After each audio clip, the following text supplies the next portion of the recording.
हरे कृष्णा दीदी, जल्दी सुनना। दंडवत हरे कृष्ण। ओम अज्ञानतिमिरान्धस्य ज्ञानाञ्जनशलाकया चक्षुरुन्मिलितं येन तस्मै श्रीगुरुवे नमः।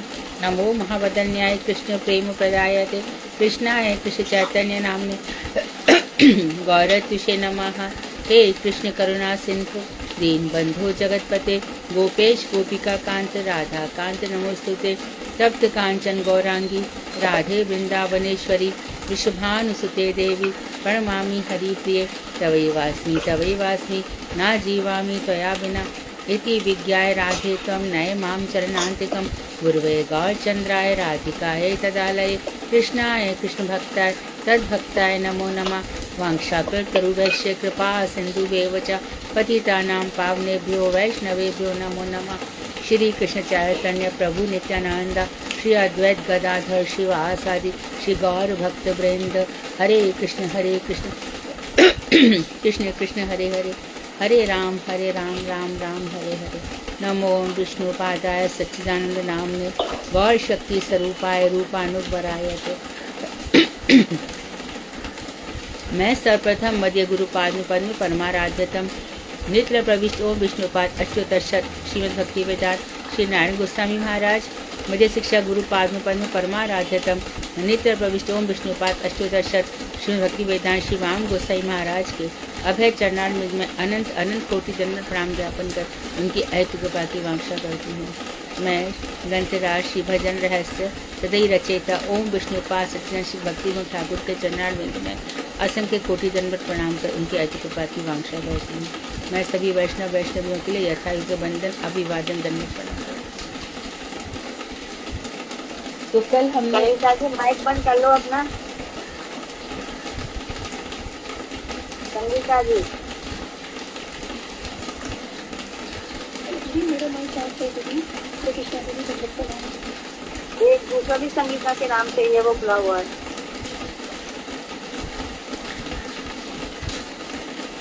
संगीता गोयल है। हरे कृष्णा। संगीता दीदी अपना माइक बंद कर लीजिए। संगीता गोयल दीदी।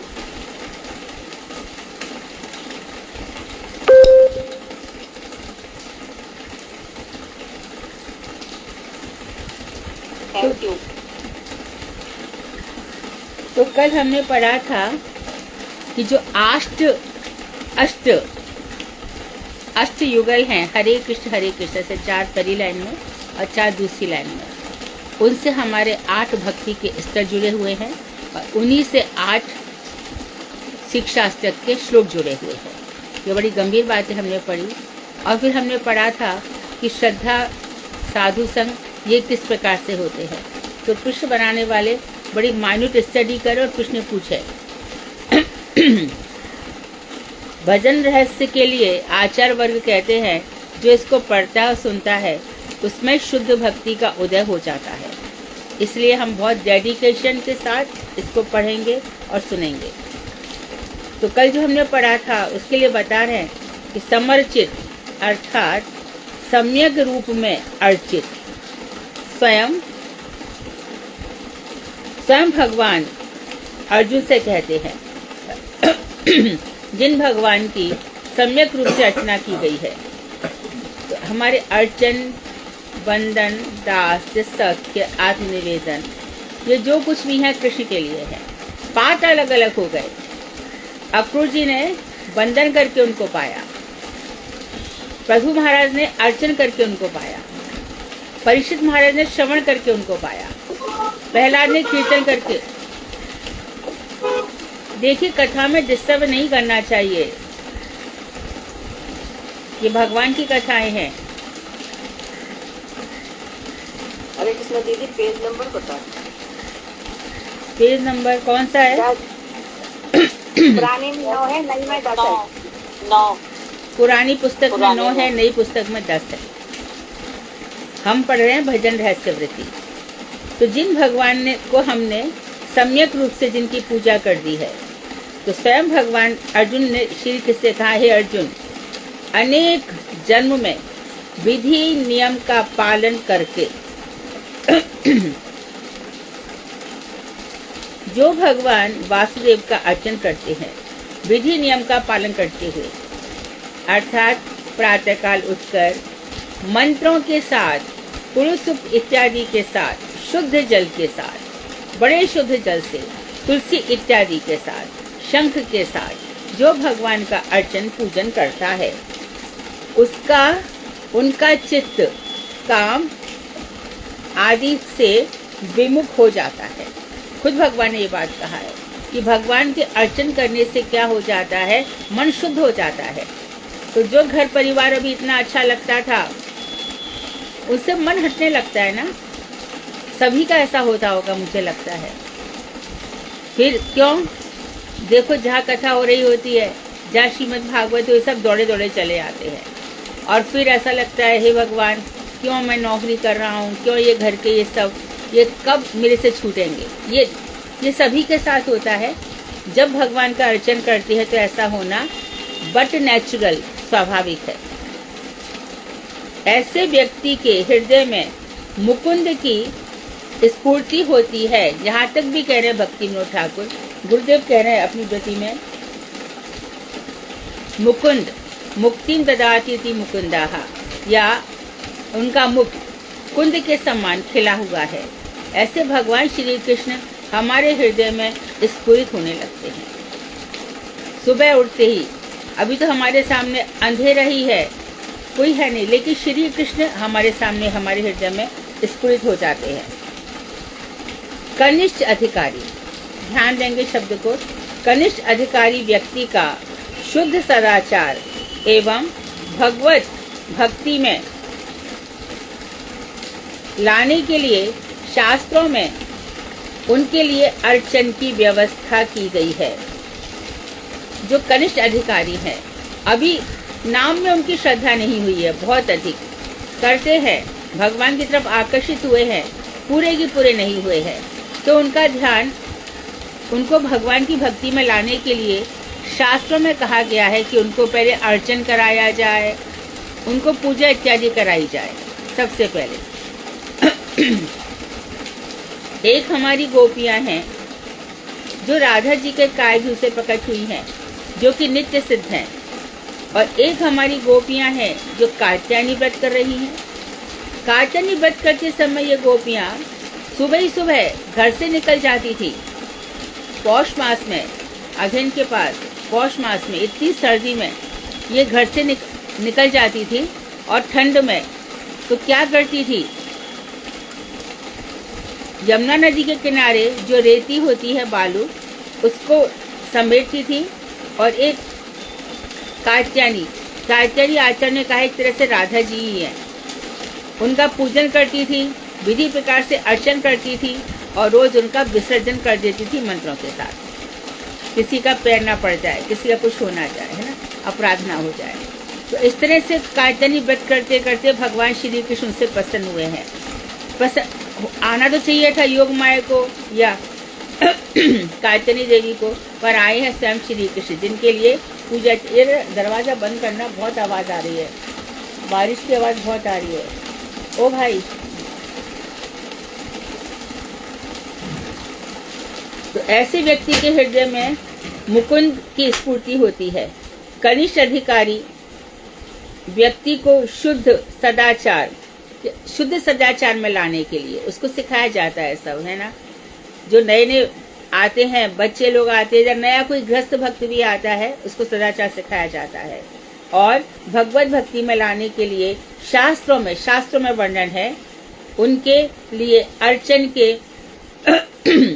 की व्यवस्था की गई है। इस प्रकार उनका चित्त धीरे धीरे निर्मल होकर, अब अर्चन की व्यवस्था की गई है, उसका फल क्या होगा, अब हृदय में शोक नहीं रहता। कितने ही गुरु जी के पास आते थे, महाराज जी मेरी दुनिया लुट गई, मेरे पिताजी नहीं रहे, मेरा कोई सहारा नहीं रहा, महाराज जी मैं अनाथ हो गया मैं जी नहीं पा रहा हूँ, दुकान में मेरा मन नहीं लगता, काम में मेरा मन नहीं लगता, हमेशा उनका स्मरण बना रहता है। अच्छा, तो एक काम करो, रोज उठ करके तुम तुम्हारे जो लड्डू गोपाल हैं, तुम्हारे घर में राधा कृष्ण, उनका पूजन किया करो। अरे उसने पूजन क्या करना शुरू किया, उसके हृदय से शोक मिट गया, अमर्ष किसी से जो द्वेष होता है, ईर्ष्या होती है, वो भी सब खत्म हो गए। और भय तो रहता ही नहीं है। गीता में स्वयं भगवान ने कहा है, बीत राग भय क्रोध। जो मेरे भक्त हैं वो बीत राग भय क्रोध हो जाते हैं। उनके हृदय से अराग आसक्ति निकल जाती है, क्रोध भी नहीं करते और भयभीत तो वो होते ही नहीं है। ये मेरे भक्तों की पहचान है। तो आदि से निर्मुक्त हो जाता है। तो अर्चन की अवस्था में ये चीजें हो जाती हैं। तो प्रश्न बनेगा, कनिष्ठ अधिकारी के लिए शास्त्रों में क्या व्यवस्था है और उसके बाद अर्चन से क्या क्या लाभ होते हैं। श्री भक्ति रसामृत सिंधु में श्री रूप गोस्वामी पाद कहते हैं, शोकामर्षादिभिः भावैराकृतं यस्य मानस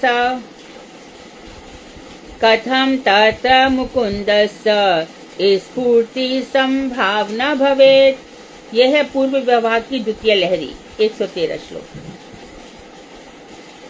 रूप गोस्वामी कह रहे हैं, शास्त्रों में स्मरण को अर्चन का अंग माना है। अर्चन कर रहे हैं तो स्मरण हो ही रहा है। अर्चन में मन केंद्रीभूत हो जाता है। अभी ठाकुर जी को ध्यान किया, ध्यान करके अब ठाकुर जी को स्नान कराएंगे। मानो स्नान कराया, स्नान करा करके अरे हाथ में तुलसी रखना, उल्टे हाथ से कभी भी ठाकुर जी को छूना मत। छूना भी पड़े, मानो ठाकुर जी का श्रृंगार करना पड़े तो हाथों में तुलसी का दर रख लो, उसमें ठाकुर जी को बैठाओ और फिर करो श्रृंगार। तो मन लग गया ना पूरा भगवान में। अब ठाकुर जी को मुझे वस्त्र पहनाने हैं, आज ये वस्त्र पहनो। इसके बाद पटका पहनाना है, पटका पहनाया। उसके बाद भगवान को तिलक लगाया। तिलक ऐसे नहीं, थोड़ा नीचे लगाता हूँ, नहीं थोड़ा ऊपर लगाता हूँ, थोड़ा यहाँ दाएं, थोड़ा बाएं, नहीं अब ठीक है। पूरा मन केंद्रीभूत हो गया भगवान में। अब इनको कुंडल पहनाता हूँ, अब इनकी थोड़ी पे हीरा लगाता हूँ, अब इनको माला धारण कराता हूँ, अब इनको मुकुट लगाता हूँ। इतने समय जो कनिष्ठ अधिकारी है उसका मन अर्चन में लगा रहेगा। इसके बाद अब बैठा दिया, पुष्प चढ़ाऊंगा, माल्यार्पण करूंगा, इत्र लगाऊंगा, बहुत सुंदर धूप बत्ती करूंगा, आरती करूंगा। तो इस तरह से अर्चन में पूरा की पूरा मन लग जाता है। तो इस समय पूरा ठाकुर जी का स्मरण बना रहता है। तो ठाकुर जी आप विराजो, मन में हरे कृष्ण महामंत्र चलता ही रहता है। तो ये अर्चन का पूरा की पूरा लाभ है। अर्चन करते समय ध्येय वस्तु का स्मरण होता है। ध्येय मतलब जिनका हम ध्यान कर रहे हैं, जो हमारे ध्यान के केंद्र हैं, ऐसे भगवान का ध्यान हमें निरंतर स्मरण रहता है। बहुत से लोग पूरे जीवन भर अर्चन छोड़ नहीं पाते, पूरे जीवन अर्चन करते हैं। बिना अर्चन के वो दूध भी नहीं पीते, यानी सुबह जो कुछ भी खाते पीते हैं वो लोग नहीं लेते बिना अर्चन के। स्नान करेंगे स्वयं और फिर अर्चन करेंगे। तो ध्येय वस्तु का ध्यान। और उससे क्या होता है, सपोज जिसने भी 2 घंटे भी भगवान के सामने कभी अर्चन कर लिया, कभी जप कर लिया, कभी स्मरण कर लिया, तो पूरे दिन धीरे धीरे उसकी स्मृति किया 2 घंटे है, परंतु स्मरण पूरे दिन रहता है। अभी तक वो ऑफिस जाता था, यहाँ वहाँ लड़ाई झगड़ा, लेकिन ये क्या हो गया, शांत बना रहता है और वहीं पे बैठे बैठे उसको ध्यान आएगा। मेरे भगवान को मैं कह तो आया था कि वहाँ पे प्रसाद रख देना, पता नहीं उसने रखा है कि नहीं रखा है। मैं कह तो आया था कि शाम को 5 बजे फल दे देना, पता नहीं दिया कि नहीं। तो स्मरण हो गया ना पूरे दिन का। तो हमेशा स्मरण होता है। अर्चन स्मरण की अपेक्षा श्रेष्ठ है। की अपेक्षा कल भी आपने प्रश्न पूछा, तुलना में अर्चन स्मरण की अपेक्षा ज्यादा श्रेष्ठ है, क्योंकि पूजा में पूरा की पूरा ध्यान लगा हुआ है। अभी देखो हम लोग गिरिराज जी का अभिषेक करते हैं, अभिषेक में पूरा की पूरा, जब गिरिराज जी का अभिषेक करते हैं उनको घी लगाते हैं। घी लगाने के बाद उनके जब करते हैं दूध, पहले दूध चढ़ाना है उसके बाद दही चढ़ेगा। बूरा चढ़ेगा, घी चढ़ेगा, शहद चढ़ेगा। ओ क्या बलिहारी है, क्या छवि पाई है, ऐसे चिकने चमकदार हो जाते हैं। यही तो कृष्ण है। तो गिरिराज जी को उठा करके पात्र में लेकर के आओ, तब तक महामंत्र जपो, महामंत्र जपते जाओ। बिना महामंत्र जपे गिरिराज जी को लाना नहीं है, लाएंगे। इतनी देर में घंटा वाद्य बजते रहे, जैसे कि महाराज का अभिषेक होता है। जब किसी व्यक्ति को किसी पोस्ट पर बैठाया जाता है तो घंटे बाजे बजाए जाते हैं। उसी प्रकार से हमारे गुरुदेव के यहाँ पे जब राधाष्टमी की चाव आती थी तो नीचे शहनाई वादन होता था। गुरुदेव कभी कभी हंस भी जाते थे, तो शहनाई बजवाई जाती थी और वहाँ से चाव आती थी। तो इसी तरह से भगवान का जो भी किया जाएगा अभिषेक, उसमें घंटा नाद इत्यादि बहुत आवश्यक है। तो घंटा नाद जितनी देर तक अभिषेक होता है, मुझे नहीं लगता किसी का मन कहीं और जाता है। तो स्मरण की अपेक्षा अर्चन श्रेष्ठ है, किंतु शास्त्रकार का यह सिद्धांत देते हैं कि अर्चन के यथार्थ फल की प्राप्ति तभी होती है, अर्चन का वास्तविक फल तभी मिलेगा जब अर्चन कीर्तन के साथ किया जाए। हमने पहले ही कहा था, महामंत्र के साथ अर्चन हो, पुरुष सूक्त के साथ अर्चन हो। अर्चन ऐसी नहीं होना चाहिए चुपचाप स्नान नहीं। और भी चीज ध्यान रखनी चाहिए कि अर्चन के समय दांत खराब नहीं रोने चाहिए। कभी बिना ब्रश किए अर्चन कभी नहीं करना। मुंह से जब बोल रहे हैं तो भगवान के ऊपर हमारे मुंह में जो किसी का थूक इत्यादि गिर जाता है वो नहीं करना चाहिए, कभी भी नहीं करना चाहिए। तो एकदम शुद्ध मुंह से कीर्तन करना चाहिए भगवान से। यही कलयुग में अर्चन करने की विधि है। तो अर्चन करने की यही विधि है, और कुछ तो ज्यादा कर नहीं सकते। कीर्तन करो, बहुत ज्यादा शुद्ध चीजें कहाँ से लाओगे, सब तो अपवित्र है इस समय। कीर्तन ही परम शुद्ध है। अब यहाँ पर बता रहे हैं 16 नाम और अक्षर है 32। 16 नाम कौन से हो गए, जल्दी बोल दो, अब तो सबको आ गया। हरे कृष्णा हरे कृष्णा हरे राम राम राम हरे। बहुत सुंदर। और 32 अक्षर भी इसमें हो गए। 16 नाम 32 अक्षर। इन अक्षरों से युक्त श्री हरि नाम ही, बाकी सब तो मंत्र है भैया, ये महामंत्र है। एक बात मैं बोलती हूँ, भगवान श्री राम एक लीला करी। जब पुल बन रहा था तो राम राम लिख करके नल और नील को ये वरदान था कि वो जिस भी चीज को सागर में या कहीं भी डालेंगे वो तैरेगी, नीचे नहीं गिरेगी। ये भी था। तो नल नील तो डाल ही रहे थे। बाद में सभी जितने भी बानर जाति थी सब राम राम लिख करके डाल रहे थे। समुद्र पुल बन रहा था। भगवान श्री राम बोले, लक्ष्मण मैं भी एक दो डालता हूँ पत्थर, इसमें क्या होता है। वाल्मीकि रामायण में कथा है शायद। तो उसमें राम ने डाले तो क्या हुआ, पत्थर नीचे गिर गए। हनुमान जी राम की लीला देख रहे थे। तो राम ने देखा, मुड़ के हनुमान तुमने देखा, मैंने पत्थर डाले गिर गए, तुम लोग जो डालते वो तो तैर रहे। तो इसमें राम का नाम नहीं है।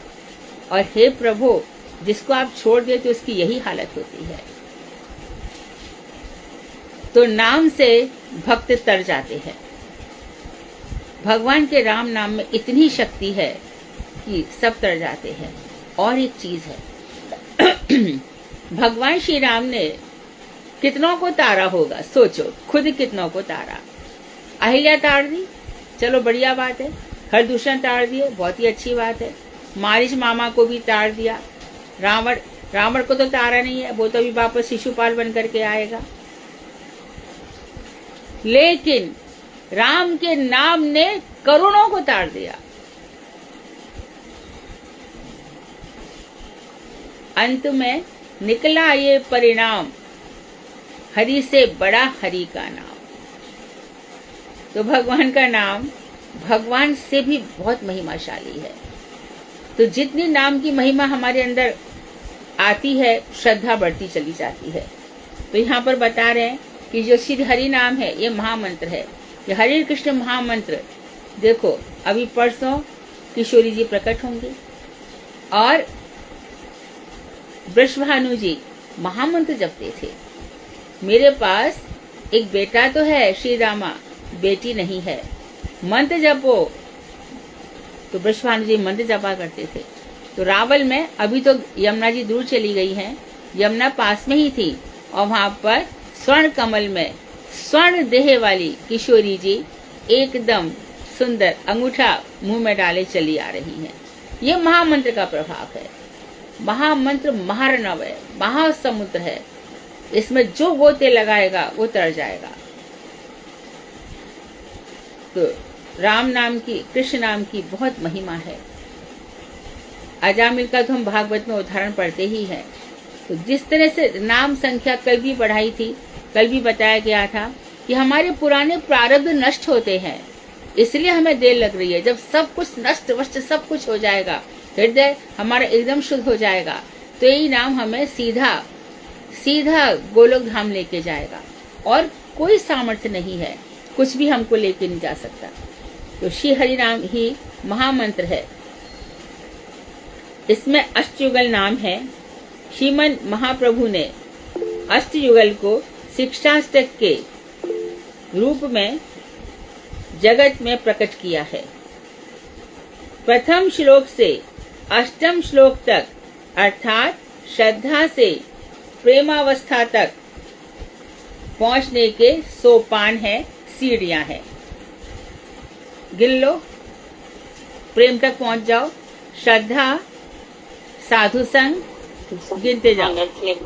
हाँ, नहीं, पहले भजन क्रिया होगा। कृपया कृपया क्रम गलत ना करें, क्रम का ध्यान रखें।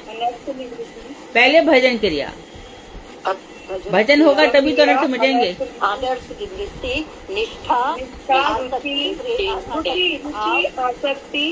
प्रेम, भाव और फिर प्रेम। हाँ, पहले भाव और उसके बाद फिर प्रेम। तो प्रेम अवस्था तक हमें कितनी चीज, 7वां और 8वां भाव। तो इस तरह से 8 सीढ़ियां हुई प्रेम तक पहुंचने के लिए। श्रद्धा पूर्वक कृष्ण नाम संकीर्तन करने पर अविद्या नष्ट होती है। तो पहला स्टेप बताया, श्रद्धा के साथ अविद्या क्या है? मैं और मेरा, ईगो, आसक्ति। मैं तो आत्मा है, चलो बाकी सब मेरा है। और ये इस मैं की संतुष्टि के लिए, फॉल्स ईगो की संतुष्टि के लिए हम सारे काम करते हैं। इस मैं को अच्छे कपड़े चाहिए, इस मैं को गोल्ड चाहिए, इस मैं को इन्वेस्टमेंट चाहिए, इस मैं को म्यूचुअल फंड चाहिए, इस मैं को शेयर्स चाहिए, इस मैं को शानदार बंगला चाहिए, गाड़ी चाहिए, इस मैं को बहुत कुछ चाहिए। ऐसा हम गलत सोचा करते हैं। इन सब चीजों से मैं कभी संतुष्ट नहीं होता। भगवान श्री कृष्ण ने अर्जुन को यही ज्ञान दिया कि तो आत्मा ये शरीर नहीं है अर्जुन, ये आत्मा शरीर से अलग है। नैनम छिन्दन्ति शस्त्राणि नैनम दहति पावकाः ना क्लिन्दतो आपो ना शोषयति मारुताः। इस आत्मा को समझो अर्जुन, आग इसको जला नहीं सकती, शस्त्र इसको काट नहीं सकते, और हवा इसको सुखा नहीं सकती। तो आत्मा निर्मल है, परम शुद्ध है, क्योंकि चित्त स्वरूप भगवान से निकली है, चित्त स्वरूप भगवान से निकली है। और जैसे जैसे हम भगवान की ओर मुड़ते चले जाते हैं, हमारी आत्मा और super soul and super soul एकाकार होती चली जाती है। हम भगवान से अलग नहीं होते। इसी स्थिति में भगवान ने अर्जुन से कहा था, ममैवांशो जीव लोके जीव भूत सनातना। हे जीव, जैसे मैं सनातन हूँ ऐसे तुम भी सनातन हो, हमेशा ही तुम रहते हो। ऐसा कभी नहीं था अर्जुन जब तुम नहीं थे, और ऐसा कभी नहीं था जब मैं नहीं था। बार बार प्रलय होती है, बार बार सृष्टि होती है, और बार बार जब सृष्टि नीचे से अनंत देव बहुत आग बरसाते हैं तमोगुण के कारण, और ऊपर से सूर्य भी एकदम प्रलयंकारी अग्नि बरसाते हैं, यहाँ सब कुछ जल जाता है। तो उस समय ब्रह्मा जी समस्त जीवों को ले जा करके कारण अर्णव से विष्णु में रख देते हैं। इस अवस्था को क्या कहा जाता है? वेदांत में, उपनिषदों में कहा गया, अनुशयी जीव अपने संस्कार लेकर के पड़ जाता है। फिर भगवान कृपा करते ऐसे ही पड़ा रहेगा, इसको संसार में भेज देता हूँ, अपने कर्मों का फल भोगेगा, भजन करेगा और मुझे पार कर लेगा। तो भगवान ने सभी हो, चाहे मुसलमान हो, चाहे हिंदू हो, क्रिश्चियन हो, कोई भी हो, सबका जन्म एक ही प्रकार से बताया।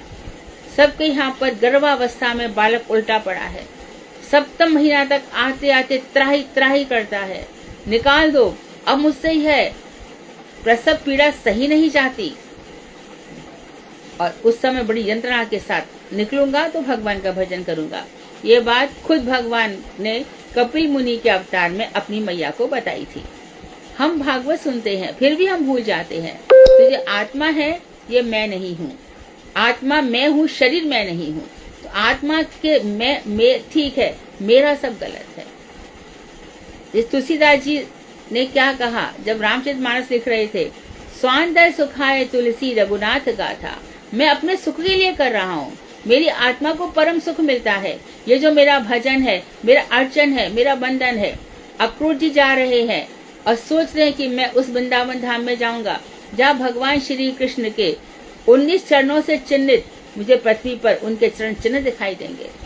अक्रूर जी वही सोच रहे हैं और सोचते सोचते कि कितना होगा जब वो मुझे चाचा चाचा कहकर के बड़े आदर के साथ मुझसे लिपट जाएंगे। तो इस प्रकार का जो चिंतन है, मनन है, ध्यान है, और यही आत्मा है, और बाकी जो है वो सब ऊपर का है, सब बाहरी है। इसलिए अपने आप को समेट लेना चाहिए, बड़े अच्छे से समेटना चाहिए। आंखों में ध्यान करे भगवान का, और ध्यान करके कानों में यहाँ से यहाँ तक और कोई चीज नहीं सुननी है, यहाँ से यहाँ तक सुन करके अपने आप को तत्पर कर ले, प्रस्तुत कर ले। भगवान से अत्यधिक सुंदर कोई भी आकर्षित नहीं है। यदि हमारा आकर्षण हो रहा है तो समझो भजन नहीं है। यदि हमारा मन किसी के प्रति आकर्षित हो रहा है तो समझो कृष्ण से बढ़कर आकर्षक कौन है, कृष्ण से बढ़कर सुंदर कोई नहीं है। तो हमारा आकर्षण यदि उनको छोड़ करके और कहीं हो रहा है तो भजन की शुरुआत भी नहीं है। इसलिए श्रद्धा में नष्ट होता है। बहिर्जगत से आंखें बंद हो जाती हैं, भारी जगत से आंखें बंद हो जाती हैं। जब मेरा मिट जाएगा तो जो मन के 6 विकार हैं, शरीर के विकार को बुखार कहा जाता है। ये मन के विकार, ये मन के बुखार हैं 6, काम, क्रोध, मद, लोभ, मोह, ईर्ष्या तथा चित्त रूपी दर्पण का सम्मार्जन होता है। तो पहला शिक्षाष्टक इसी के लिए कहा गया, चेतो दर्पण मार्जनम, चित्त रूपी दर्पण का मार्जन हो जाता है। और यही प्रथम युगल हरे कृष्ण का मर्म है। प्रथम हरे कृष्ण अर्थात हे कृष्ण, आपने मेरी अविद्या नष्ट कर दी, अविद्या का हरण कर लिया। अब मैं मेरा कुछ नहीं, तो क्या है तेरा, आप हो बस। क्या करेगा यहाँ पे? जब तक आपने सांसें दी हैं भजन करूंगा। फिर तेरे पति, तेरी पत्नी हो, ये सब, अरे ये सब कुछ नहीं है, मैं जान गया, मैं समझ गया। कभी तो ये मुझे छोड़कर जाएंगे और कभी मैं इनको छोड़ के जाऊंगा। अरे कुछ दिन तो उनके साथ रह ले। नहीं, मैं देखता हूँ कि जैसे जैसे देखो एक बच्चा घर में जन्म लेता है, कितना लाड़ प्यार का, और जैसे ही बड़ा हो जाता है उसकी दुनिया अलग हो जाती है, उसका मोबाइल दुनिया हो जाती है, उसके मित्र हो जाते हैं। 10 दफे कहो बेटा ये कर दे, बेटा ये कर दे, 10 दफे में भी करता नहीं है, सुनता भी नहीं है। इतने लाड़ प्यार से पाला गया बच्चा कि बड़े होके हमारे सपोर्ट में खड़ा हो जाएगा, ऐसे ही हो जाता है। और मानो कर भी ले तो देखो, यम यम स्मरण पापी जो त्यजति कलेवरम, जो जिसका स्मरण करता हुआ अपने कलेवर का त्याग करता है वो उसी लोक को प्राप्त हो जाता है। जो जिसका ध्यान करेगा, तो पत्नियां पति का ध्यान करेंगी तो पति जिस लोक में गया, और जिसने भजन नहीं किया है तो वो कौन से लोक में जाएगा सोच लो, तो पत्नी वहीं चली जाएगी, क्योंकि आसक्ति है। इसी प्रकार से पति पत्नी का ध्यान करेगा तो पत्नी जिसने भजन वगैरह कुछ किया नहीं है, जिस लोक में चली गई तो पति भी वहीं चला जाएगा। इसलिए कोई यह भी कहता है कि पत्नी करती है तो पति को लग जाता, नहीं, बिल्कुल नहीं लगता। पाणी ग्रहण किया है पति ने, उसको क्या पाणी ग्रहण संस्कार, तेरी धर्म पत्नी है। कहीं पढ़ा है धर्मपति? कहीं नहीं पढ़ा। ये तेरी धर्म पत्नी है, अर्थात जो तू धर्म करेगा उसकी आधी अधिकारिणी ये हो जाती है। पत्नी करेगी, अरे ये करती तो हमें करने की क्या जरूरत है? मेरे भाइयों, शास्त्रों में ऐसा लिखा हुआ है कि पति जो करता है पति को मिलता है, और पत्नी जो करती है पति को नहीं मिलता। ऐसा देखा गया है कि सावित्री ने अपने चित्तबल से वो यमराज से ले आई, परंतु ऐसा कहीं नहीं लिखा हुआ है कि पत्नी का किया हुआ पति को मिल जाता है। ये ध्यान रहे। तो चित्ररूपी दर्पण का सम्मार्जन, सफाई हो जाती है पहले हरे कृष्ण महामंत्र से।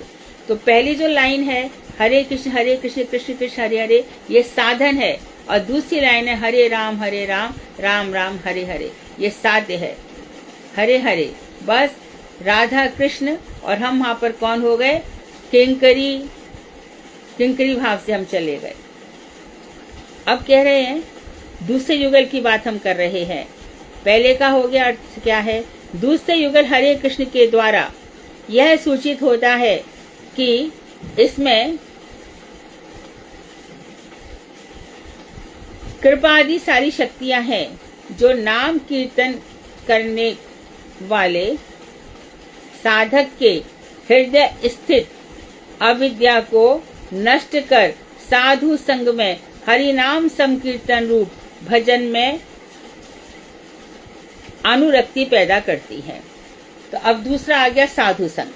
अब कह रहे हैं कि दूसरा जो आपने हरे कृष्ण बोला, इसमें क्या हो गया? कृपा मिलती है। कृपा से क्या हो जाता है कि भगवान की कृपा मिली, तो उस कृपा में जितनी भी शक्तियां हैं वो जो नाम कीर्तन करने वाले साधक के हृदय स्थित अविद्या को नष्ट कर, तो जितनी भी शक्तियां उस मंत्र में, उसको नष्ट कर साधु संग में हरि कीर्तन संकीर्तन रूप भजन में अनुरक्ति पैदा करती है। भजन में अनुरक्ति, तो साधु संग दे देती है ये शक्तियां, और भजन में लगाव पैदा करती है। ये भजन में अनुरक्ति पैदा करती है, भजन में लगाव, बहुत अधिक प्रेम हो जाता है। और फिर ये जब तक हम भजन नहीं करते हमें जमता ही नहीं है, भजन ही मेरा मन ही नहीं लगता। और फिर अभी तो सब अच्छा लग रहा था, ये संसार फीका फीका लग जाता है। तो अर्थात भगवान की कृपा आदि शक्तियां हरे कृष्ण कहने से ही मिल गई, और दूसरा हरे कृष्ण कहते कहते क्या आ गया? साधक के हृदय में स्थित अविद्या का नाश हो गया, साधु संग मिल गया, हरि नाम संकीर्तन के भजन में और अनुरक्ति हो गई। तो पहले में दूसरे में साधु संग हुआ, और साधु संग होने से क्या हो जाता है? भजन में अनुरक्ति हो जाती है। नारद जी को साधु संग मिला। इसके पहले के गंधर्व जन्म में नारद जी से अब क्या अपराध हो गया था? ब्रह्मा जी की सभा में ऐसी स्त्रियों को लेकर चले गए और ग्राम में गीत गाने लगे। तो ब्रह्मा जी ने कहा ऐसी सभाओं में ऐसे गीत गाता है, जा शूद्र बन जा। तो दासी के बेटे बनकर आए।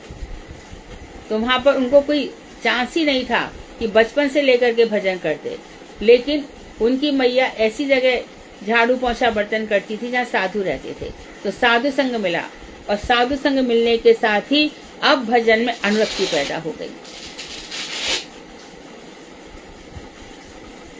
ऐसे भजन के द्वारा क्रमशः सब प्रकार के अनर्थ दूर होने पर भजन में निष्ठा का विकास होता है। तो धीरे धीरे निष्ठा तक ये भजन पहुंचता है। तो साधु संग के बाद बीच में क्या रह गया? भजन क्रिया शुरू होगी, अनर्थ निवृत्ति होगी। उसके बाद ये साधु संग हमें कहाँ तक पहुंचा देता है? निष्ठा तक। निष्ठा भजन की रीढ़ है। गुरु निष्ठा, नाम निष्ठा, साधु निष्ठा, शास्त्र निष्ठा, इन सब में हमारा अद्भुत विश्वास हो। तो हम सिलेक्टिव हैं, भगवान ने हमारा वर्ण किया है। अभी तक हमारे जीवन में, अच्छा देखो, हमारे जितने भी आचार्य वर्ग हुए हैं, हमारे प्रमोदपुरी गोस्वामी महाराज, अंतिम समय तक लेखनी उनके हाथ में रही। पूज्यपाठ बामन गोस्वामी महाराज, नारायण गोस्वामी महाराज, अंतिम समय तक लेखनी लिखते रहे। सुबह 3 बजे उठ जाते, 2 बजे उठ जाते, उनका ग्रंथों का संशोधन चलता रहता, अनुवाद कार्य कराते रहते।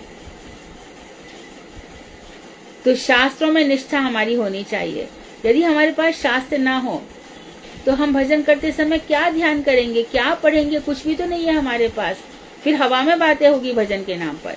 जैसे कि आम सभा में होता है 9 दिन की रामायण है, 7 दिन की भागवत है, लेकिन शास्त्र सम्मत कोई बातें नहीं हुई तो वो रहता नहीं है दिमाग में कुछ भी।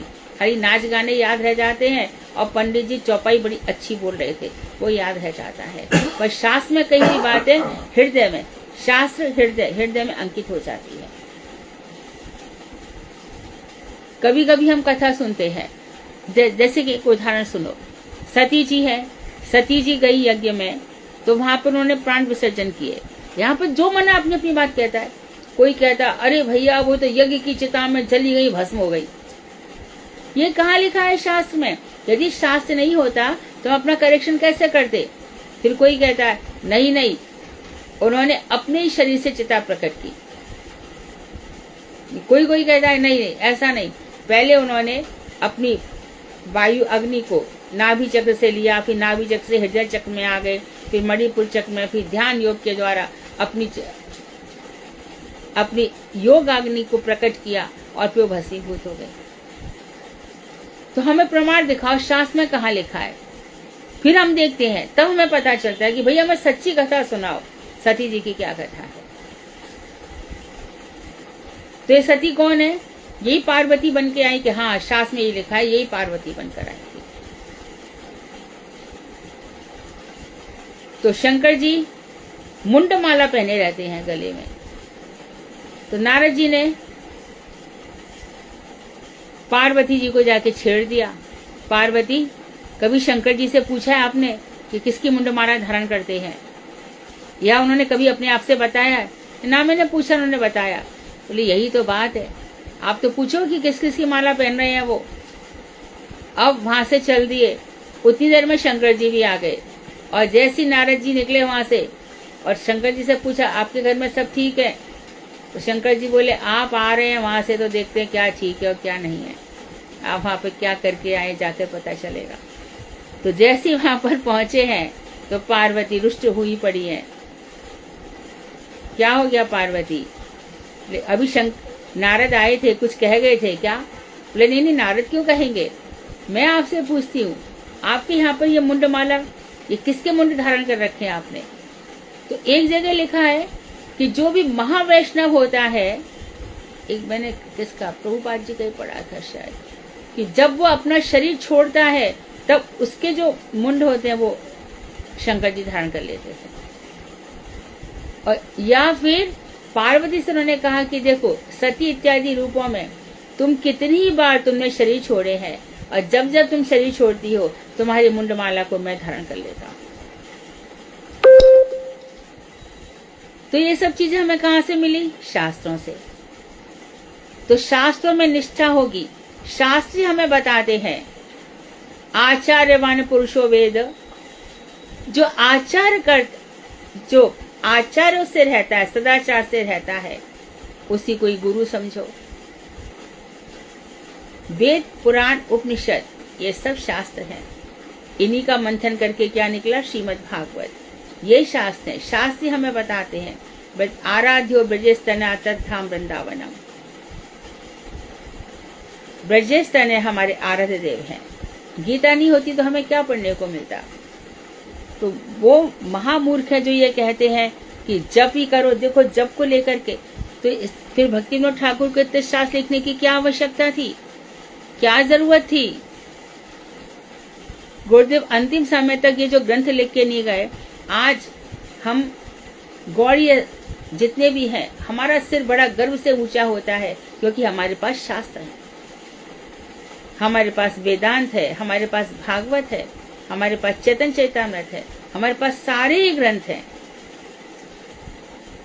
तो साधु संग में हरिनाम संकीर्तन रूप भजन में अनुरक्ति बहुत ही आसक्ति पैदा करता है, और ऐसे भजन के द्वारा क्रमशः सब प्रकार के अनर्थ दूर होने पर भजन में निष्ठा का विकास होता है। अब जात रति साधक, निष्ठा में साधक अभी तक अजात रति थी, भगवान का नाम तो जपता था, लेकिन रति उत्पन्न नहीं हुई थी। अब कैसा हो गया है वो? जात रति साधक, उसके मन में अनुरक्ति पैदा हो गई है। निष्ठा तक आते आते भगवान में अनुरक्ति, प्रेम हो जाता है। तो जात रति साधक प्रथम और द्वितीय हरे कृष्ण करते समय श्री राधा कृष्ण की मिलन लीला का स्मरण करते हैं। ध्यान रखें, जात रति साधक जब हरे कृष्ण करते हैं तो अब अविद्या हरण हो गया, सब कुछ हो गया। अब हरे किशोरी जी कृष्ण, राधा कृष्ण, उनका ध्यान आता है। हरे कृष्ण कृष्ण कृष्ण हरे हरे, हरे राम राम राम। जय हो राधा दामोदर की जय हो, जय हो राधा माधव आपकी जय हो, जय हो हे राधा गोविंद देव आपकी जय हो, हे राधा गोपीनाथ आपकी जय हो। भक्त पुकारता है, चिंतन करता है, और फिर इनका स्मरण करते करते ए छह गोसाई जबे करे चरण वंदन, जहाँ है ते विघ्न नाश अभिष्ट पूरण। और हे रघुनाथ दास गोस्वामी, आप किस तरह से इनका कीर्तन करते थे, आपने किस तरह से राधा कुंड में भजन किया था, कैसे सब कुछ छोड़कर आप आ गए, ये किशोरी जी आपकी रक्षा कर रही थी। तो इस तरह से साधक इसी मंत्र को जपते जपते, कहा जाता है ना, मंत्र को ऐसी मत जपो, भावों के साथ जपो, श्रवण करो, और श्रवण करके जो हृदय में अंकित हो जाएंगे, हृदय रूपी रजिस्टर में ये सब अंकित हो जाता है। द्वितीय हरे कृष्ण करते समय श्री राधा कृष्ण की मिलन लीला का स्मरण करते हैं, तथा श्री रूप मंजरी आदि ब्रज देवियों के अनुगत्य में अपनी अनिश्चिंत गोपी देह में श्री राधा गोविंद की मानसी सेवा परिचर्या करते हैं। अंतश्चिंतित है, अंतश्चिंतित मतलब जो हमने अपनी देह का, जो हमारे नित्य जगत में ये संसार का स्थूल परिचय मैं भूल जाऊंगी, और जावट में मेरा जन्म होगा और मैं मंजरी स्वरूप हूँ। हम आपको बताते हैं कि हमने उमा दीदी से पूछा, उमा दीदी आपका तो मंजरी स्वरूप जरूर प्रकट हो गया होगा, आप अपने मंजरी स्वरूप का नाम बताइए ना। तो दीदी बहुत ज्यादा तो नहीं बताती थी, पर इतना कहती थी, हम नित्य जगत में एक छोटी सी मंजरी हमें ऐसा लगता है, और वहां पर ऐसा लगता है कि मेरी दो चोटी है और सुंदर छीट की मैंने। इसी प्रकार से हमारे भक्ति हृदय वन महाराज, उन्होंने पुस्तक लिखी है बैकुंठ के पथ पर। तो वहां पर वो बता रहे कि जैसे मैं यमुनोत्तरी पहुंचा, यमुना जी आ गई। ग्रीन कलर की साड़ी, प्रिंटेड साड़ी पहनी थी, और छोटा सा उनका मुकुट था, और 12 वर्ष की एक बालिका थी, सुंदर सी साड़ी पहनी थी, कॉटन सूती। तो नित्य जगत में क्योंकि पुरुषों का प्रवेश नहीं है, वहां मंजरियों का ही प्रवेश है। तो इस तरह से क्या होता है, तो हमारी ये अंतश्चिंतित देह, इस देह का हमने चिंतन किया है।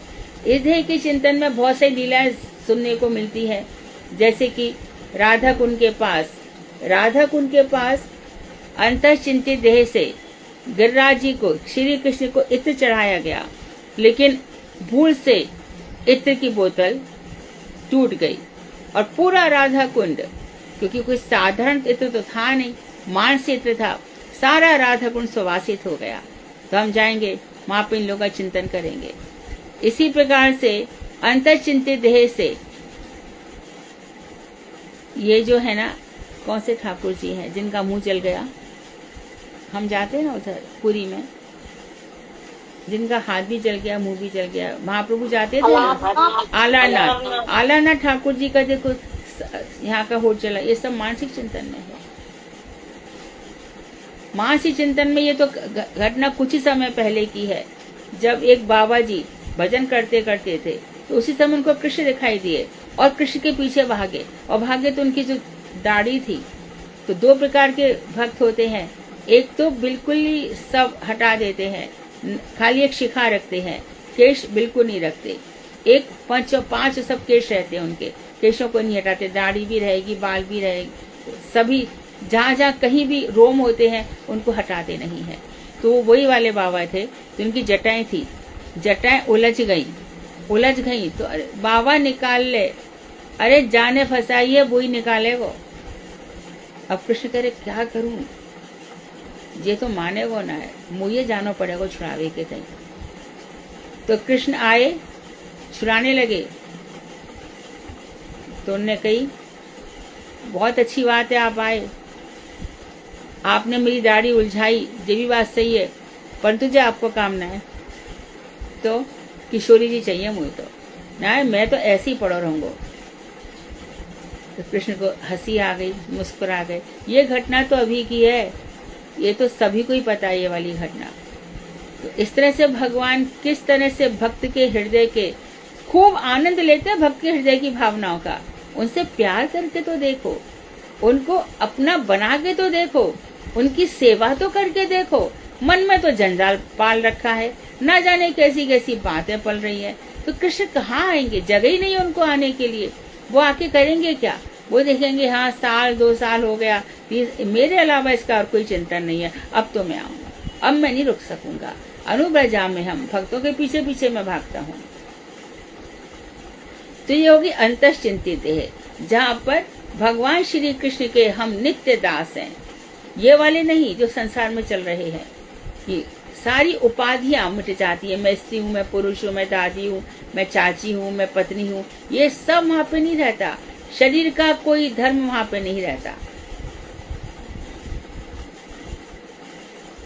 तो परिचर्या करते अंतर्चिंतित देह से भगवान श्री राधा गोविंद की मानसी सेवा परिचर्या करते हैं। मानसी सेवा में सारी, वही नरोत्तम ठाकुर लोकनाथ गोस्वामी महाराज पहले मुकुट उतारिए फिर हार पहनाइए। तो आलवाल के संत हमारे यहाँ बहुत से लोग हैं जो मानसी सेवा में ही जीवन निकाल देते हैं, और मानसी सेवा में ये सभी प्रकार की सेवा करते हैं, और कृष्ण भी आकर के सब प्रकार से स्वीकार करते हैं। श्री राधा कृष्ण के नित्य स्वरूप का, राधा कृष्ण के नित्य स्वरूप का, लीला का, गुण आदि का स्मरण करते समय उनके लीला विलास आदि सेवा की स्फूर्ति होती है। जब उनका नाम ध्यान करते, रूप याद करते, गुण याद करते, लीला याद करते हैं, तो उनकी सेवा याद आती है। सेवा कैसे आती है कि अरे श्री कृष्ण कैसे हैं, देखो राधा जी पुष्प चयन कर रही हैं, और बस पीछे से गए हमारे किशोर, एकदम किशोर बालक हैं, पीछे से गए और लेकर के दाढ़ी को नीचे कर लिया, किशोर जी ऊपर उछल गई, और बस सब जगह हंसी मजाक हो गया। इसी प्रकार से वृंदावन के वृक्ष हैं, कल्पतरु है, जो मांगो दे देंगे। तो राधा जी ने सोचा कि आज मैं श्याम सुंदर का श्रृंगार करूंगी। अच्छा, जो कभी भगवान की माला बनाओगे, राधाष्टमी पे बनाओ या किसी दिन, ऐसी भावों से मनाओ कि मैं सुंदर सुंदर पुष्पों का चयन किया है, इतने सुंदर पुष्प हैं, अब मैं इनको सुई से गूंथूंगी, सुई में पिरोंगी। बंगाल में तो आप आश्चर्य करते ना, देख देख के पत्तों से ही कितना सुंदर बना देते हैं, पत्ते को इस तरह से फोल्ड करते हैं, कितना सुंदर हार बन जाता है। तो बैठ कर, या फिर देखो सुंदर सुंदर हार बनाओ, या फिर भगवान के नीचे जो आसन बिछा रहे हो उसको सुंदरता दे दो। भगवान के जिस सिंहासन पर आपने बैठाया है, तो आगे पीछे दिन भर लगे रहो, राम नाम रटते रहो, जब तक घट में प्राण, कभू दीन दयाल के भनक पड़ेगी कान। करते रहो कुछ ना कुछ, जीवन सफल 100%। तो सेवा की स्फूर्ति होती है। कभी कभी अरे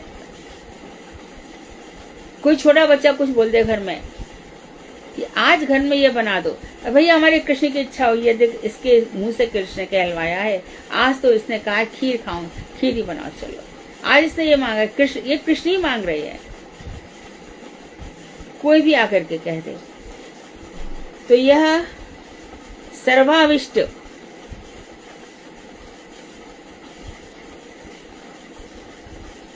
स्फूर्ति होती है, यही सर्वाविष्ट केली कल्पतरु है, अर्थात केली कल्पतरु सर्वाविष्ट। तो जो लीला आती है तो कल्पतरु के नीचे समस्त अभिष्ट पूरे हो जाते हैं, अर्थात ध्यान दें, जो भगवान का विलास है केली कल्पतरु, जहाँ पर केली क्रीड़ा हो रही है ठाकुर जी की, वहां पर हम भी जाएंगे और रूप मंजरी, रमण मंजरी, राग मंजरी इत्यादि के अनुगत्य में कुंज की रंध्रों से देखेंगे कि वहाँ पर कैसा विलास चल रहा है। वृंदावन के वृक्ष कल्प तरु है, उनसे हम जाएंगे और प्रार्थना करेंगे कि जहाँ पर हमारे श्याम सुंदर आज निकुंज में, निभृत निकुंज में रासलीला कर रहे हैं, वहाँ पे हमें पहुँचा दो। तो वहाँ पर गमन होगा और समयोचित सेवाएं होंगी। तो वे ललिता आदि सखियों को सदा सर्वदा स्मरण करते हैं।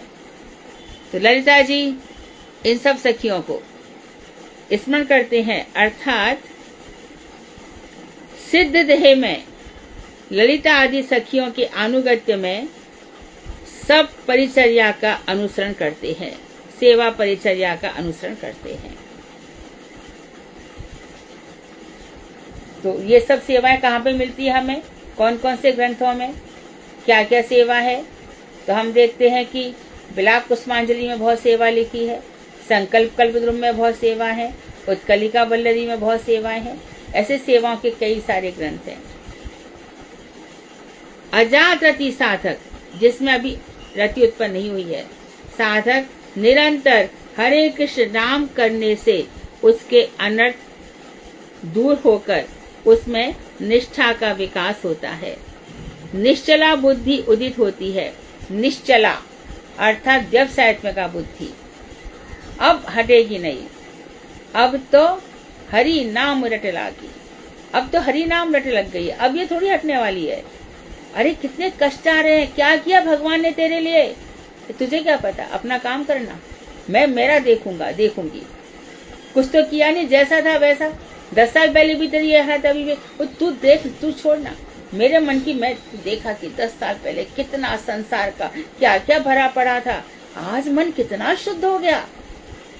आज मन मेरा डरता नहीं किसी से, मुझे किसी से आसक्ति नहीं होती, मैं किसी से भयभीत नहीं होती। कितनी सारी बातें आ गई, दूसरे क्या समझेंगे। इसलिए किसका संग करना है? जो भजन करते हैं। ध्यान रहे, साधु उनको कहा जाता है जो कृष्ण भजन करते हैं। यही तत्ववेत्ता से ही गुरु है, जो कृष्ण के तत्व को जानते हैं वही गुरु। इसीलिए जो कृष्ण चर्चा नहीं करते उनका संग नहीं करना चाहिए। एवं कृष्ण नाम में निष्ठा होती है। ये साधक श्री रूप गोस्वामी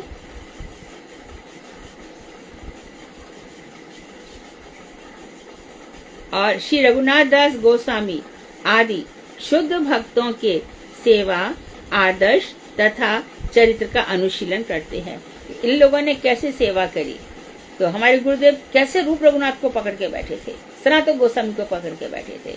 अभी तो हम ऐसे एक्सपर्ट हो गए हैं कि जैसे ही हम गोवर्धन में अपने पैर रखेंगे, सनातन गोस्वामी पाद आपके अनुगत्य में हम आ रहे हैं। जिस तरह से आपने लीलाओं का चिंतन किया, हमारे ऊपर कृपा करो, आपके चरणों की रज हमारे मस्तक पर पड़ जाए। आपके पीछे पीछे आ रहे हैं।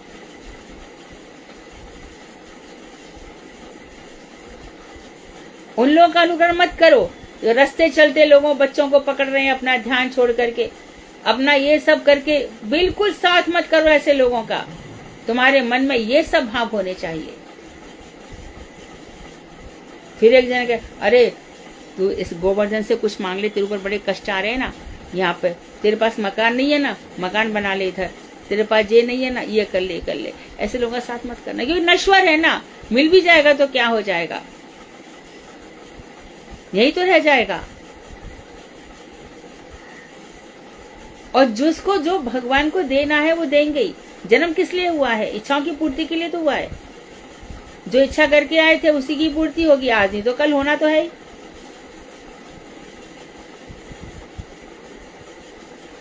दीदी टाइम हो गया। अच्छा ठीक है, तो हमने 2 युगल की बात करी, अब तृतीय युगल। आज शुक्रवार है, गुरुवार है? शुक्रवार। हाँ, तो सोमवार को तो क्वेश्चन आंसर होंगे। यदि समय बचेगा तो हम आगे का पढ़ेंगे।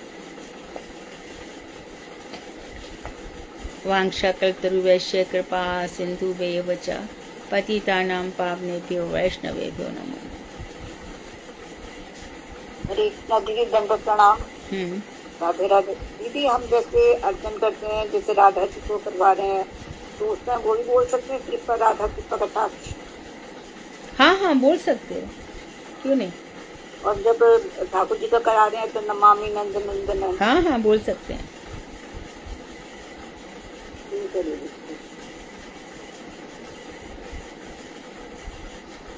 हरे कृष्णा। दीदी जात रति का क्या मीनिंग है दीदी? जिसके मन में रति प्रेम हो गया है, ऐसा साधक जात उत्पन्न हो गया, रति प्रेम, भगवान से प्रेम उत्पन्न हो गया।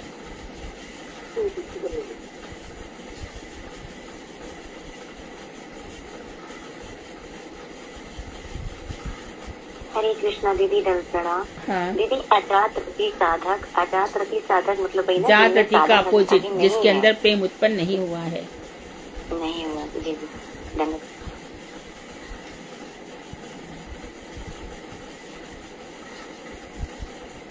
कृष्णा दीदी, दंडवत प्रणाम। हाँ।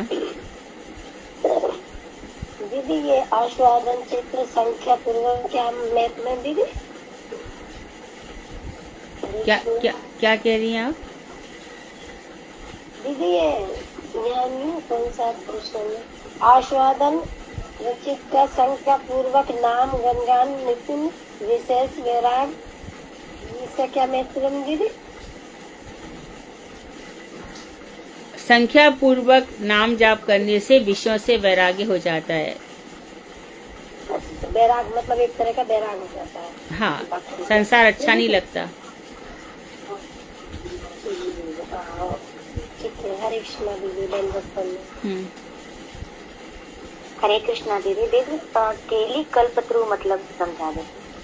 केली भगवान श्री कृष्ण का जब मिलन होता है ना, तो वृंदावन धाम भगवान श्री कृष्ण की मिलन भूमि है, और वहाँ के जितने भी वृक्ष हैं वो कल्पतरु हैं।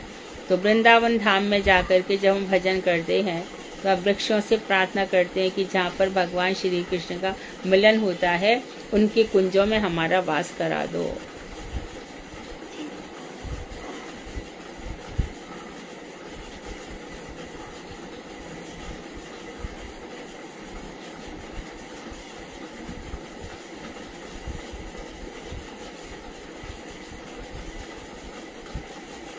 तो दीदी भागवत चालू करा। अच्छा, तो कल सुधा जो आपने भागवत सुनाई थी उसमें थोड़ा सा और क्लियर हो जाता तो और अच्छा था कि किस तरह से मुकुंद की वहाँ पे क्या भूमिका है, अद्वैताचार्य के यहाँ पर क्या क्या हुआ था, वो थोड़ा सा और क्लियर होता तो और अच्छा था। आप कभी सोमवार को या एक बार और बता देना। ठीक है दीदी, वो मैंने उस वक्त जो ग्रंथ में था उतना ही कथा वैसे ही हाँ, लिख कर इसको क्लियर करके बता देना। मुकुंद की वहाँ क्या भूमिका रही और गंगादास चक्रवर्ती के साथ महाप्रभु का क्या रहा। वैसे यदि सबको समझ में आ गया है तो रहने देते हैं। सुधा ने कल जो बातें सुनाई सबको समझ में आई क्या? जी।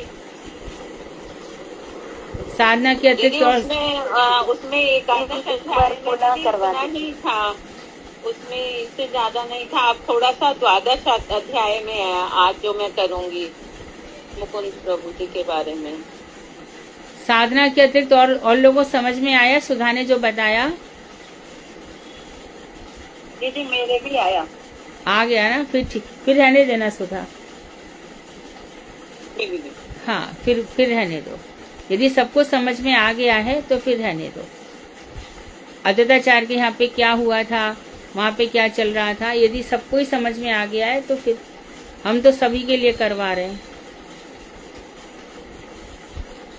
बोलो सब लोग।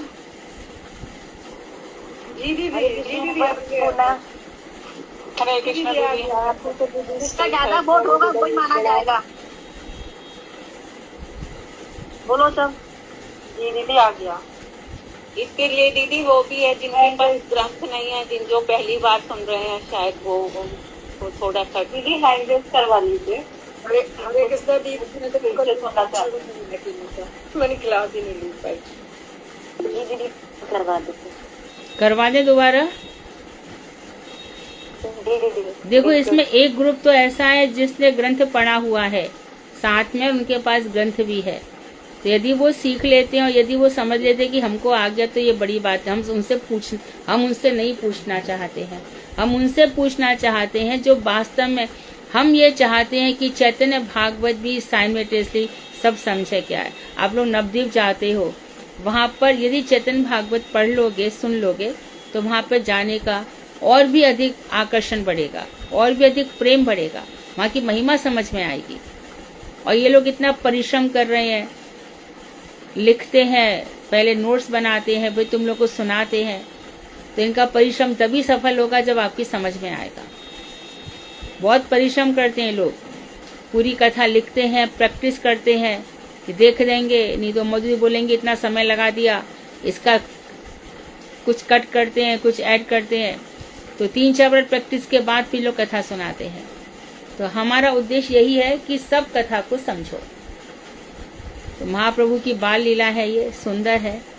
यदि सबको समझ में आ गया है तो सो फार सो गुड, नहीं समझ में आया है तो Sudha can repeat it once again.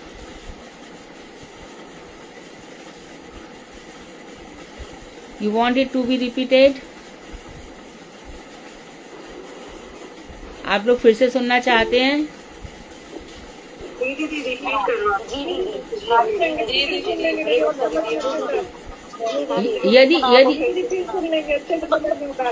यदि सुधा आपके पास लिखा है तो आज आप पढ़ दो, साधना सोमवार को पढ़ देंगी।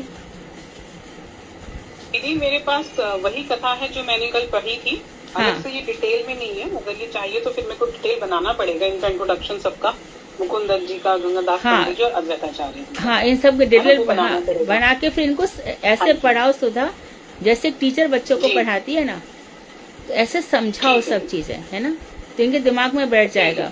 क्योंकि जो आरती गा रहे हैं तो मुकुंद के लिए क्या आता है, मुकुंद क्या करते हैं आरती में? कीर्तनिया है ना। हाँ, तो ये लोग जब गाते तुम लोग इसको समझ लोगे तो वहाँ पे आरती, जब आरती गाओगे तो बहुत आनंद आएगा। अच्छा, ये वही मुकुंद है जो महाप्रभु के साथ थे। अच्छा, ये वही अद्वैताचार्य महाप्रभु ने जहाँ पे ये लीला करी, तो आपको बहुत आनंद आएगा। ठीक है, तो सुधा परसों विस्तार से समझा देना। तो आज कौन पढ़ रहा है? दीदी सोमवार को थोड़ा मुश्किल होगा क्योंकि मैं भी कल मथुरा जा रही हूँ, मथुरा मठ में राधाष्टमी का उत्सव मनाने के लिए। तो शनिवार इतवार मैं भी 2 दिन वहीं रहूंगी। सोमवार के बाद मैं करूंगी। ठीक है, ठीक। आज सादा दीदी करेंगे दीदी, आधे घंटे चल रहा है हमारा 12वां अध्याय। हरे कृष्णा दीदी, दंडवत प्रणाम। हरे कृष्णा देवी, दंडवत प्रणाम। सर्वप्रथम मैं अपने गुरुदेव श्री अष्टोत्तर श्री श्रीमद भक्ति वेदांत दंडी गोस्वामी जी महाराज के चरणों में अनंत अनंत कोटि दंडवत प्रणाम करती हूँ। तत्पश्चात अपने परम गुरुदेव नित्य लीला प्रवेश श्री अष्टोत्तर श्री श्रीमद भक्ति वेदांत नारायण गोस्वामी जी महाराज और सभी आचार्यों के चरणों में मेरा अनंत अनंत कोटि दंडवत प्रणाम स्वीकार हो। मेरी शिक्षा गुरु मधु दीदी के चरणों में मेरा अनंत कोटि दंडवत प्रणाम, उनसे हेतु की कृपा की वांछा करती हूँ। तत्पश्चात श्री श्री चैतन्य भागवत ग्रंथ के चरणों में मेरा प्रणाम स्वीकार हो और श्री श्रीमद वृंदावन दास ठाकुर जी के चरणों में अनंत अनंत कोटि दंडवत। माई कौन है किसका दीदी? संगीता दीदी कौन है?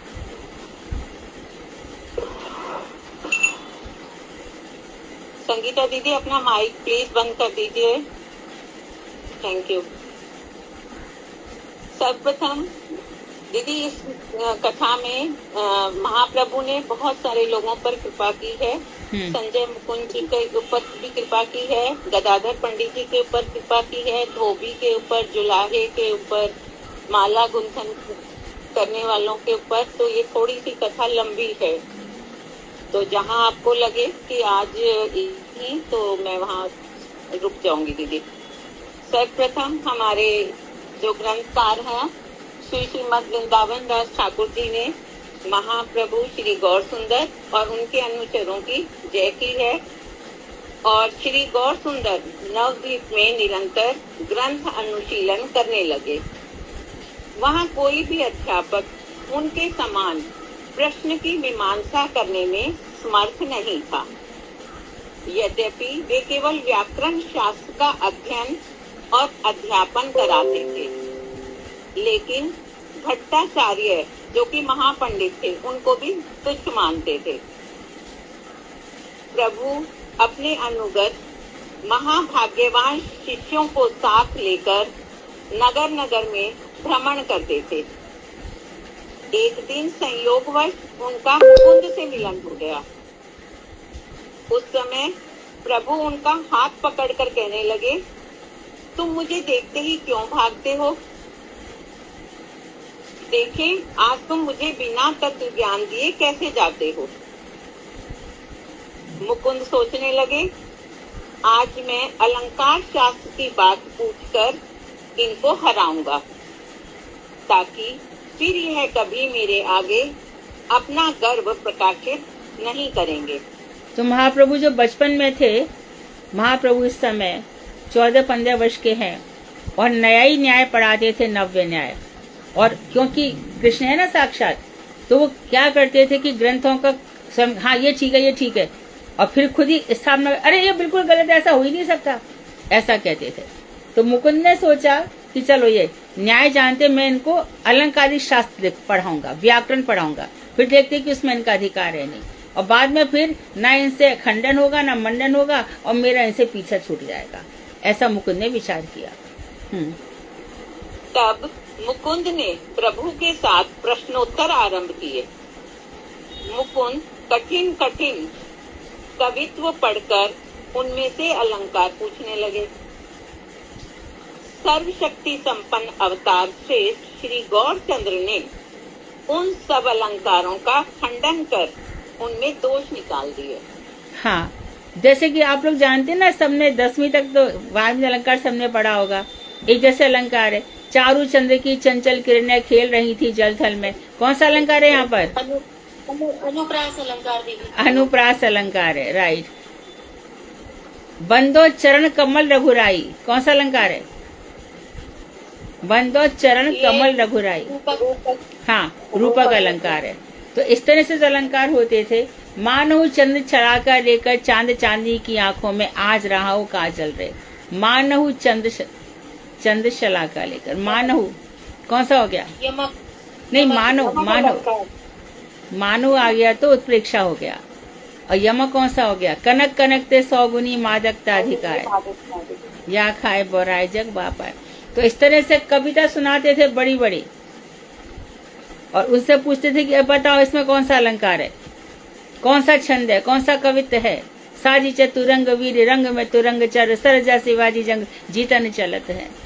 भूषण भनत नाद बेहद नगारन के, नदी नद मद खे वरण के ललत है। तो इस तरह से सुनाए, तो अलंकार पूछे जाते थे। तो महाप्रभु ने क्या किया, अरे ये कोई अलंकार नहीं है, खंडन कर देते थे। तो बड़ा आनंद का होता था। महाप्रभु का विद्या विलास है, इसको क्या कहा जाता है? महाप्रभु का विद्या विलास। प्रभु के खंडन का मुकुंद स्थापन नहीं कर सके। तब प्रभु हंसते हुए बोले, स्थापन का मतलब मंडन। तो हाँ जी, जो बात मुकुंद समझाना चाहते हैं, जिस बात को रखना चाहते हैं, महाप्रभु इसमें ऐसा हो ही नहीं सकता, तो मुकुंद उसको चेंज नहीं कर सकते थे। घर जाकर आज अच्छी प्रकार से अध्ययन करना, कल विचार द्वारा तुम्हारी परीक्षा करूंगा। तब मुकुंद प्रभु के श्री चरणों की धूली लेकर चले गए तथा मन ही मन विचार करने लगे, यह साधारण पांडित्य नहीं है। यदि ऐसा सुबुद्धिमान व्यक्ति कृष्ण भक्त हो जाए, तब मैं इनका तिल भर के लिए भी संग नहीं त्यागूंगा। तो अभी तक वो समझ ही नहीं रहे कि वो कृष्ण भक्त है। तो यदि कृष्ण भक्त हो जाए तो मैं इनका त्याग नहीं करूंगा। अभी तो महाप्रभु ने अपने रूप को छिपा के रखा है, गोपन करके रखा है अपने को। इसी प्रकार वैकुंठपति प्रभु ने विद्या रस में विचरण करते हुए गदाधर पंडित को देखा और दोनों हाथों से उनको पकड़कर रोक लिया। वह कहने लगे, तुम न्याय पढ़ाते हो, हमें भी समझाओ। गदाधर ने कहा, पूछो। प्रभु बोले, न्याय का लक्षण बताओ। गदाधर कौन? राधा जी, गदाधर राधा जी। तो प्रभु उनको भी छेड़ रहे हैं, कहते अच्छा तुम बताओ न्याय का क्या लक्षण है। उनकी शास्त्र सम्मत व्याख्या करने पर प्रभु ने कहा यह व्याख्या अच्छी नहीं है। उन्होंने शास्त्र सम्मत व्याख्या कर दी तो प्रभु कह रहे हैं ये व्याख्या ठीक नहीं है। गदाधर ने कहा आत्यंतिक दुख के नाश को ही शास्त्रों में मुक्ति कहा गया है। तो उन्होंने मुक्ति पूछी तो उन्होंने कहा कि भैया न्याय में कहा गया है कि दुखों की आत्यंतिक मुक्ति, दुखों की आत्यंतिक निवृत्ति ही मुक्ति है। आत्यंतिक की मतलब बिल्कुल दुख समाप्त हो जाए, अब और नहीं आएंगे, इसी को मुक्ति कहते हैं। ऐसा गदाधर जी ने उत्तर दिया। प्रभु उस पर नाना प्रकार से दोषारोपण करने लगे। ऐसा कोई भी व्यक्ति नहीं था जो कि प्रभु के साथ विचार कर सके। तो उन्होंने इसका भी खंडन कर दिया कि दुखों से मुक्ति होती है क्या? अरे मुक्ति तो उसको कहते हैं जहाँ श्री कृष्ण की प्राप्ति हो जाए, दुख और सुख से क्या लेना देना है। ऐसे महाप्रभु जी खंडन कर देते थे। गदाधर सोचने लगे आज तो आपसे पर ही प्राण बच पाएंगे। तब प्रभु ने कहा गदाधर आज घर जाओ, कल तुम्हारे साथ विचार करूंगा। गदाधर प्रभु को नमस्कार करके घर चले गए। प्रभु का इस प्रकार पांडित्य सबको मालूम पड़ गया। सभी उनको देखने से श्रेष्ठ पंडित रूप में सम्मान करने लगे। लक्ष्मी द्वारा सेवित प्रभु का श्री विग्रह त्रिभुवन में कामदेव के समान अद्वितीय सुंदर है। लक्ष्मी जो महाप्रभु का श्री विग्रह का सेवन करती थी वो बहुत सुंदर है। लक्ष्मी दोपहर में ठाकुर सब विद्यार्थियों के साथ बड़ी प्रसन्नता पूर्वक घिर कर बैठ जाते। साथ ही साथ समस्त वैष्णव भी सायकाल में गंगा तट पर आकर बैठ जाते और प्रभु का व्याख्यान सुन हर्ष और विषाद को प्राप्त करते। उनमें से कोई कहता जिनका ऐसा रूप और विद्या है, यदि वह कृष्ण भजन ना करे तो कोई लाभ नहीं है। कोई कहता अरे भाई इनको तो देखते ही हम पक्की का पूछने के डर से भाग जाते हैं। कोई कहता हम जाएंगे, हमसे पता नहीं कौन सी फक्की का पूछ लेंगे और हमारा तो बड़ा अपमान हो जाएगा, इसको इनको देखते हम तो भाग लेते हैं। कोई कहता अगर एक बार पकड़ लेता है तो फिर छोड़ता नहीं।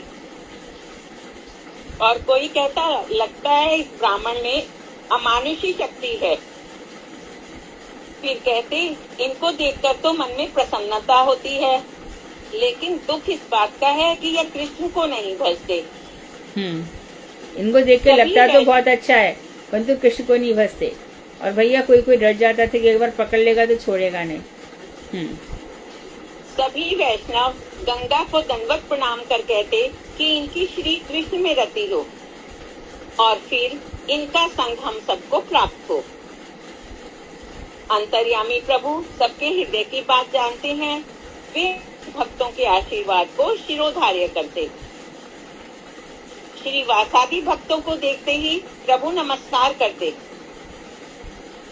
कोई कोई तो प्रभु के समक्ष कह उठता कि तुम विद्या रस में मत्त होकर अपने समय को क्यों नष्ट करते हो। प्रभु हंसकर कहते मेरा बड़ा सौभाग्य है कि जो आप मुझे सर्व शास्त्र सार कृष्ण भक्ति की प्रेरणा देते हो। प्रभु ने कहा मैं कुछ और दिन अध्यापन कराकर किसी अच्छे वैष्णव का संग करूंगा। और ऐसा कहकर हंसने लगते।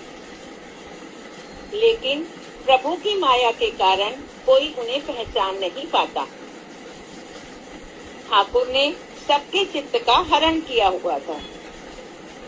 नगर के लोग देखते ही उनके श्री चरणों की वंदना करते। पंडित जन उन्हें बृहस्पति के समान देखते।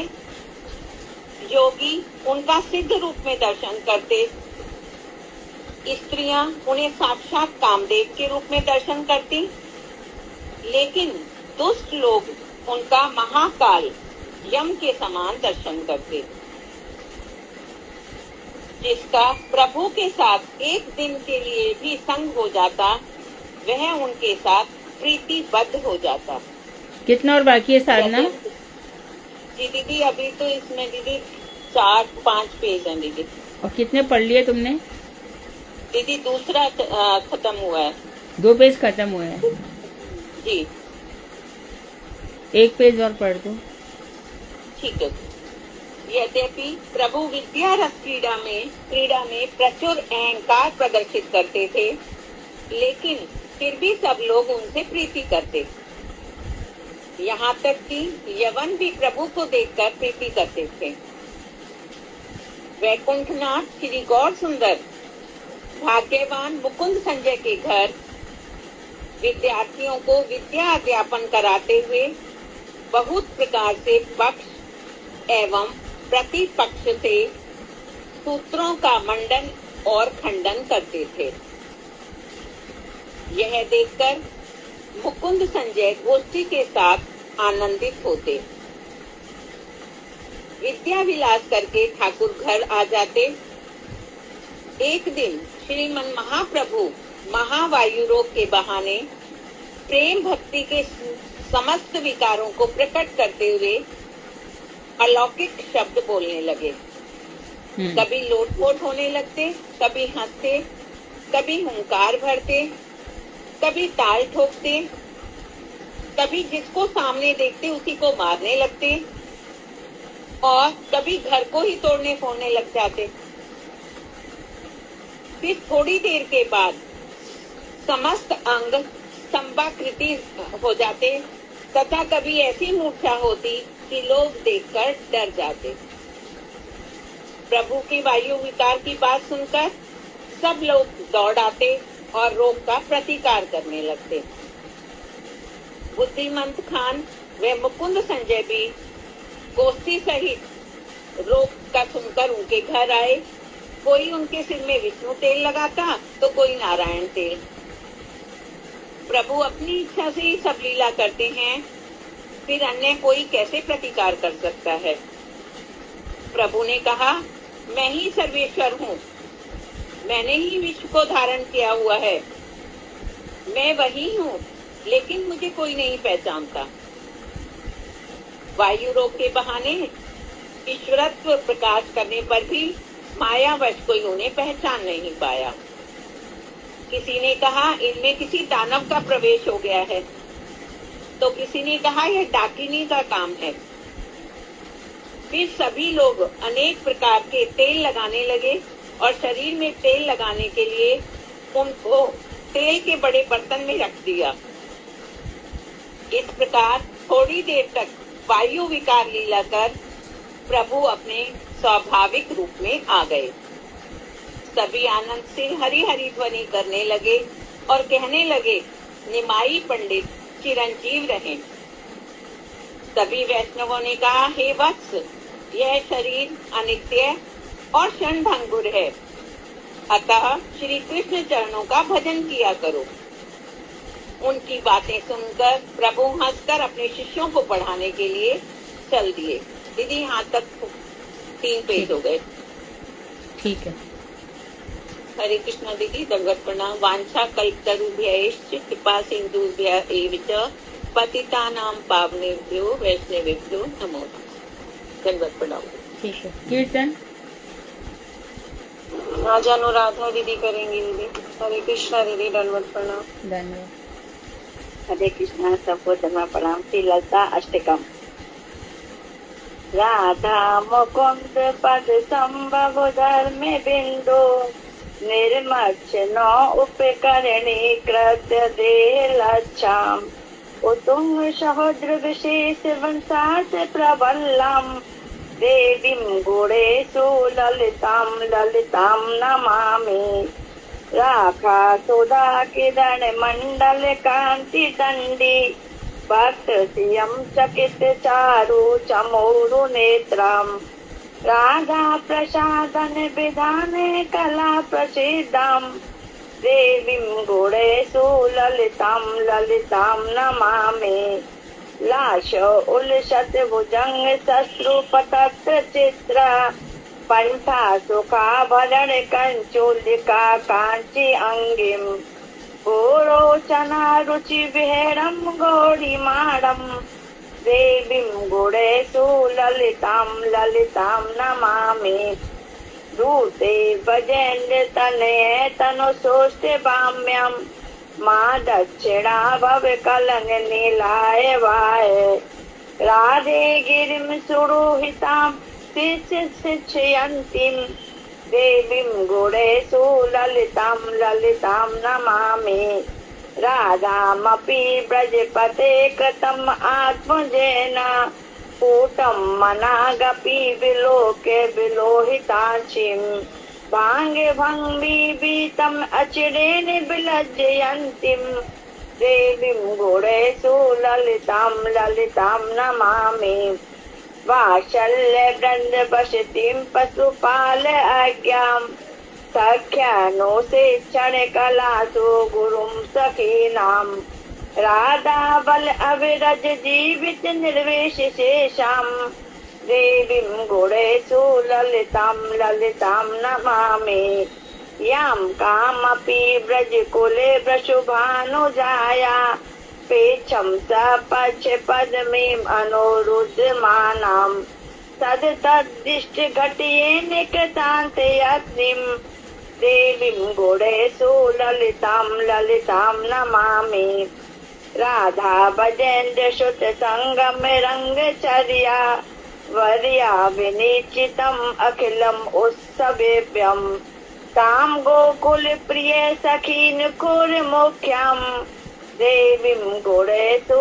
ललितां नमामि नंदन मुनि ललिता गुण ललितानि पदानि ये पठति निर्मल दृष्टिरष्टो प्रीत्वा विकसति जन निज वृंद मध्ये तम कीर्तिता पति कुलो उज्ज्वल कल्पे वल्ली देवीं गुणेषु ललितां नमामि हरे कृष्णा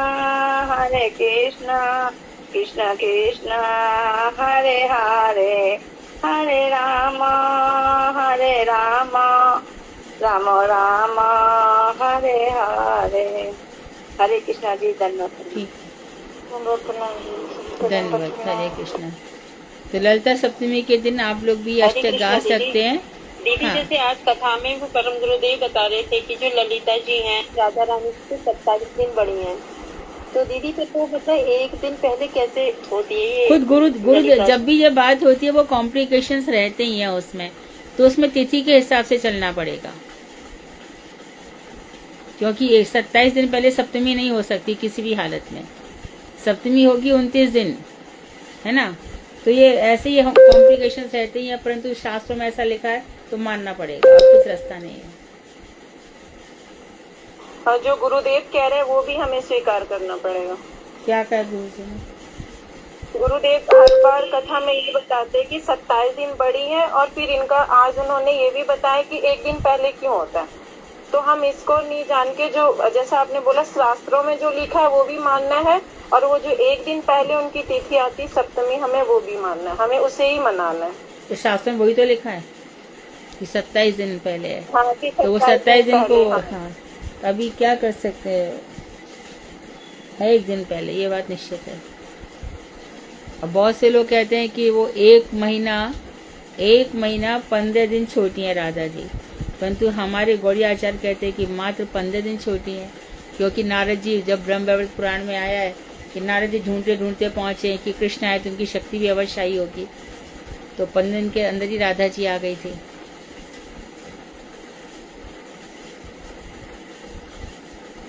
हरे कृष्णा दीदी, राधाष्टमी तो परसों होगी ना?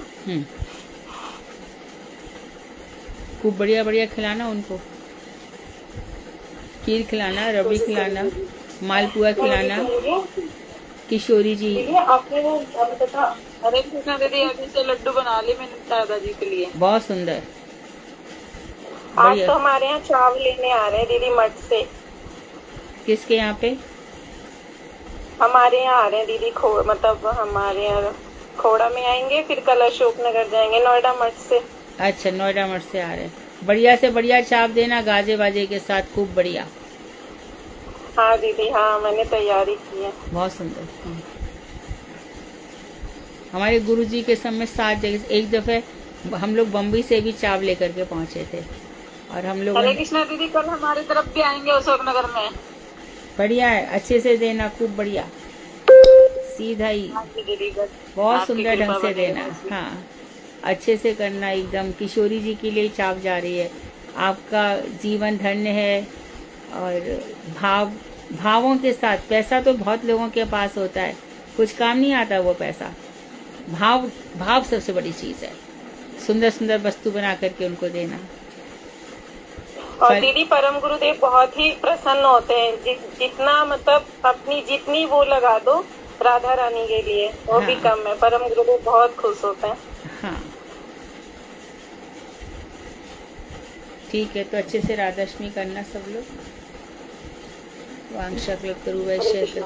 और ये जो ललिता अष्टक पढ़ा है, इसको कल तुम लोग पढ़ लेना अर्थ के साथ। अभी अर्थ पढ़ेंगे तो और 10-12 मिनट चले जाएंगे। अर्थ इसका बहुत सुंदर है, लेकिन इसमें इतना समय और चला जाएगा। सभी को काम रहता है घर में, शाम का समय है ना। वांशकल्पतरुभ्यश्च कृपा सिन्धुभ्येव च पतितानां पावनेभ्यो वैष्णवेभ्यो नमः। हरे कृष्णा दीदी, धन्यवाद। हरे कृष्णा दीदी,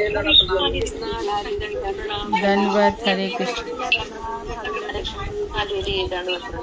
धन्यवाद, हरे कृष्णा।